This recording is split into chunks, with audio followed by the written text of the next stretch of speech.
কোটিপতি শ্বশুরের অহংকার ভাঙল জামাই, অফিসে রেড, পথে বসবে জিৎ মুখার্জি। হ্যালো বন্ধুরা, কেমন আছেন সবাই? আজকের এপিসোডে যা ঘটল তা দেখার জন্য হয়তো আমরা কেউই প্রস্তুত ছিলাম না। বন্ধুরা, কোটিপতি মানুষের জীবনে যখন অহংকারের চেয়ে ভালোবাসা বড় হয়ে দাঁড়ায়, তখন কি হয়? একদিকে জিৎ মুখার্জি ব্র্যান্ডেড স্যুট ছেড়ে সাধারণ পাজামা পাঞ্জাবি পরে সাধারণ জীবনের সুখ খুঁজছেন, আর ঠিক তখনই তার জীবনের সবচেয়ে বড় কালবৈশাখী ঝড়টা নেমে এলো। নিজের মেয়ের জামাই যে এভাবে তার পিঠে ছুরি মারবে, তা কি তিনি স্বপ্নেও ভেবেছিলেন? আজ রাতের ডাইনিং টেবিলে যখন জিৎ তার পরিবারকে ভালোবাসার পাঠ পড়াচ্ছেন, ঠিক তখনই এলো সেই অভিশপ্ত ফোন কল। অফিসের রেড, সব সিল করে দেওয়া হয়েছে। কে করল এই কাজ? কেন জামাই কবির নিজের শ্বশুরের পথে কাটা বিছাল? জানতে হলে ভিডিওটি একদম শেষ পর্যন্ত দেখুন, কারণ আজকের এপিসোডের গল্প আপনার গায়ে কাঁটা দিয়ে দেবে। আজকের এপিসোডে যা ঘটল তা দেখার জন্য হয়তো আমরা কেউই প্রস্তুত ছিলাম না। একদিকে আমরা দেখলাম এক নিখাত ভালোবাসার ছবি, যেখানে কবিরের বাবা বাজারের বিশাল ফর্দ হাতে নিয়ে সামান্য ৬০০ টাকার মধ্যে আনন্দ খুঁজে পাচ্ছেন। ফুলকপির কোরমা থেকে শুরু করে ভেটকি মাছের পাতুরি, সব নিজে হাতে রাধার আনন্দে তিনি আত্মহারা।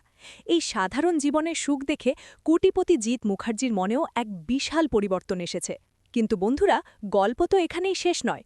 কবির কিন্তু তার শ্বশুর জিৎ মুখার্জিকে মোটেও বিশ্বাস করে না। কবিরের মতে তার শ্বশুর হলো একটা আস্ত গিরগিটি, যে কোনো মুহূর্তে রং বদলাতে পারে। আর সেই সন্দেহের বশেই কবির এমন এক চাল চালল, যা জিৎ মুখার্জির পুরো সাম্রাজ্য কাঁপিয়ে দিল। ডাইনিং টেবিলে বসে জিৎ যখন তার পরিবারের অহংকারের গালে সপাটে চড় মেরে সাধারণ জীবনের গুণগান গাইছেন, ঠিক তখনই বেজে উঠল ফোন। আর ফোনের ওপার থেকে যে খবর এলো, তাতে জিৎ মুখার্জির পায়ের তলা থেকে মাটি সরে গেল। অফিসের রেড, সব সিল করে দেওয়া হয়েছে। আর সবথেকে বড় ধাক্কাটা লাগল তখন, যখন জিৎ জানতে পারলেন এই রেড আর কেই নয়, করেছে স্বয়ং তার জামাই কবির। হ্যাঁ বন্ধুরা, স্পেশাল ব্রাঞ্চের অফিসার পরশুরামকে দিয়ে কবির এই কাজ করিয়েছে। একদিকে জিৎ যখন সত্যি বদলাতে চাইছেন, অন্যদিকে কবিরের এই আঘাত। এবার কি হবে? আগামী পর্বের প্রোমো আমাদের আরও বড় প্রশ্নের মুখে দাঁড় করিয়ে দিয়েছে। আমরা দেখলাম জিৎ মুখার্জি সবার জন্য গাছপাঠা রান্না করে এনেছেন, কিন্তু হঠাৎ তার হাত থেকে বাটিটা পড়ে যায়। তার চোখে মুখে চরম আতঙ্ক। কি দেখলেন তিনি? স্পেশাল অফিসার পরশুরাম কি সরাসরি তার বাড়িতে এসে হাজির, নাকি রেডের ধাক্কা সামলাতে না পেরে জিতের হার্ট অ্যাটাক হতে চলেছে? কবির কি এবার নিজের ভুল বুঝতে পারবে, নাকি জিতের পুরো সাম্রাজ্য ধ্বংস করে ছাড়বে?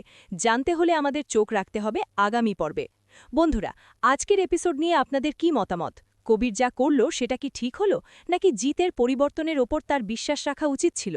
জিৎ মুখার্জির এই পরিবর্তন কি সত্যিই মন থেকে, নাকি এটাও তার কোনো বড় চাল? আগামী পর্বে জিতের হাত থেকে বাটি পড়ে যাওয়ার আসল কারণ কি হতে পারে বলে আপনারা মনে করছেন? আপনাদের মতামত অবশ্যই কমেন্ট করে জানান। বন্ধুরা, সিরিয়ালের এরকম দারুণ সব আপডেট, চমকে দেওয়া টুইস্ট এবং আগামী পর্বের অগ্রিম খবর সবার আগে পেতে আমাদের চ্যানেলটি এক্ষুনি সাবস্ক্রাইব করে বেল আইকনটি বাজিয়ে দিন। ভিডিওটি ভালো লাগলে একটা লাইক দিতে ভুলবেন না। আর সিরিয়াল প্রেমী বন্ধুদের সাথে ভিডিওটি প্রচুর পরিমাণে শেয়ার করুন। ভালো থাকবেন, সুস্থ থাকবেন, দেখা হচ্ছে পরের ভিডিওতে।